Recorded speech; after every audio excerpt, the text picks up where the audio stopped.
Состоялись соревнования между школьными военно-спортивными клубами. Однако впервые состязания состоялись не в спортзале, а на открытом воздухе. Следил за ними наш корреспондент Тимофей Ефремов. Территория Зеленого Луга, находящаяся напротив Якутска, сегодня стала полигоном для проведения военно-спортивных состязаний. К месту проведения соревнований команды идут пешком. Подобные мероприятия среди школьников проводятся впервые. Их организатор – Республиканский союз ветеранов боевых действий.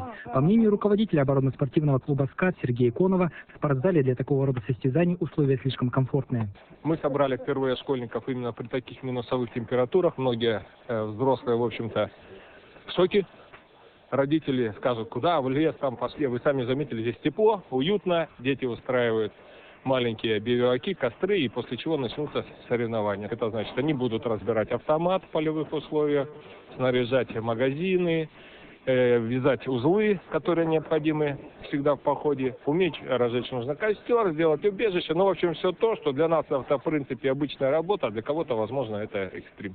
Первоначальная задача перед командами – обустроить лагерь. Необходимо грамотно выбрать место для палатки и разжечь костер. Для семиклассника Никиты Смирнова, являющегося воспитанником военно-патриотического клуба «Рекс», это несложное задание. Он знает несколько способов, как обустроиться в лесу.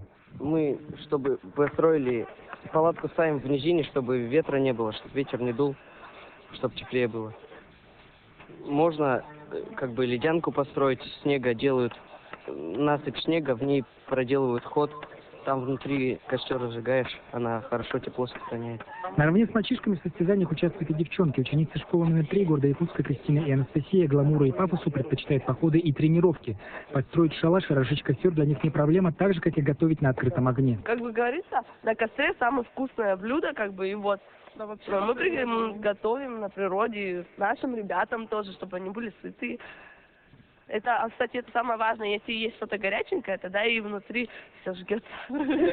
Организаторы соревнований уверены, для воспитания патриотизма недостаточно только красивых слов. Для этого человеку необходима уверенность в собственных силах. Подобные курсы выживания дают эту уверенность. Они учат бороться и добиваться поставленных целей. Тимофей Ефремов, Николай Необутов, НВК «Саха», Якутск. Таковы события уходящего дня. О их развитии вы узнаете завтра на канале НВК.